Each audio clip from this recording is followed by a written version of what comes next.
Hi అండి, welcome to my channel బ్రోసిస్ vlogs Vizag.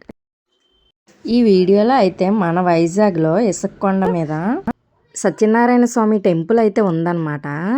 ఈ ఈ టెంపుల్ ఎంతమందికి తెలుసో కామెంట్ సెక్షన్లో అయితే కామెంట్ చేయండి. మాకైతే 15 ఇయర్స్ ముందు నుంచి తెలుసు అనమాట. ఈ టెంపుల్ని అయితే కేజీహెచ్ సత్యనారాయణ స్వామి టెంపుల్ అని కూడా అంటారనమాట. కేజీహెచ్ లోపల నుంచి వెళ్ళొచ్చు అనమాట. ఈ గేట్ లోపల నుంచి వెళ్తే టెంపుల్ వస్తుంది అనమాట. కొంచెం కొండ మీద ఉంటుంది. ఈ టెంపుల్ యొక్క ప్రత్యేకత ఏంటి అంటే, సత్యనారాయణ స్వామి వ్రతం చేసుకునేటప్పుడు పౌర్ణమి రోజు తిథుల్లో చేసుకుంటే చాలా మంచిదన్నమాట. అందువలన ప్రతి పౌర్ణమికి ఇక్కడ వ్రతాలు అయితే చేస్తారనమాట. ప్రతి పౌర్ణమి రోజు వ్రతం చేయించుకొని 5 పౌర్ణములు లైన్గా వెళ్ళి ఆ స్వామివారిని దర్శించుకుంటే మన మనసులో ఉన్న కోరిక అయితే తీరుతుంది అనమాట. ఖచ్చితంగా 5 మంత్స్ లైన్గా వెళ్ళాలన్నమాట.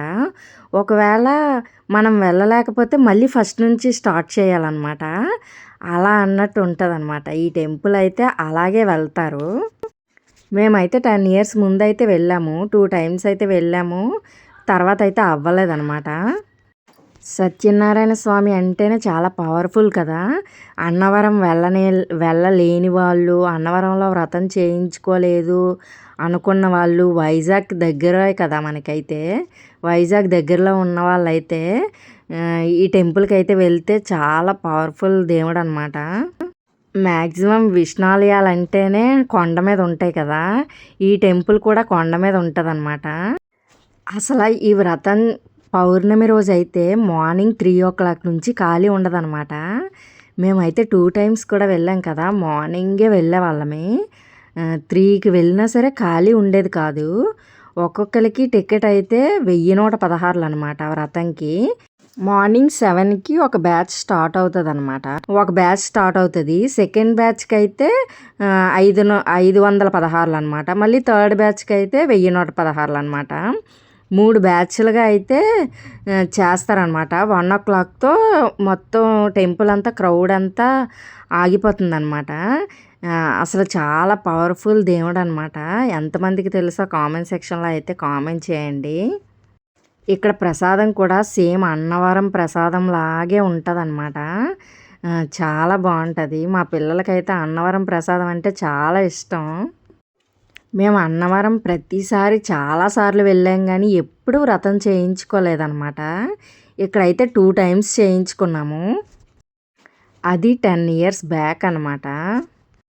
ఈ టెంపుల్కి వెళ్తే అసలు తీరలేని కోరికలు కూడా తీరుతాయంట. ఎవరైనా అయితే ట్రై చేయండి. ఇదైతే ప్రసాదం అనమాట. మా హస్బెండ్ అయితే వెళ్ళారనమాట. సండే ఎన్సిసి ఎగ్జామ్ ఉందన్నమాట బాబుకి. తను తీసుకొని వెళ్ళి డ్రాప్ చేసి టెంపుల్కి అయితే వెళ్ళారనమాట. మేము ఎక్కడికి వెళ్ళినా టైము ఒకవేళ వెయిట్ చెయ్యాలి అనుకుంటే అక్కడ ఏ టెంపుల్ ఉంది, అక్కడ ఏం ఫేమస్ అదే చూసుకొని అదే టెంపుల్కి వెళ్తాం అనమాట. వీలైనంత వరకు టెంపుల్స్కే వెళ్తాం మేమైతే. మాలాగా మీలో ఎవరైనా ఉన్నారా కామెంట్ సెక్షన్లో అయితే కామెంట్ చేయండి. ఇక్కడైతే టెంపుల్ అయితే కొండ మీద ఉండడం వల్ల చాలా ప్రశాంతంగా ఉంటుంది అనమాట. కేజీహెచ్లోంచి వెళ్ళాలంటే మార్చరీ ముందు నుంచి వెళ్ళాలనుకుంటాను. మ్యాక్సిమం వెళ్ళరు అటు సైడ్ ఎవరు. ఇదైతే కొండ దిగుతున్నప్పుడు అనమాట. ఈ టెంపుల్ గురించి అయితే చాలామందికి తెలుసు. ఇంకా ఎవరైనా తెలియని వాళ్ళు ఉంటారేమో అనేసి అయితే చెప్తున్నాను అనమాట. వీడియో నచ్చితే లైక్ చేయండి, షేర్ చేయండి, సబ్స్క్రైబ్ చేయండి. Thank you for watching బ్రోసిస్ vlogs Vizag.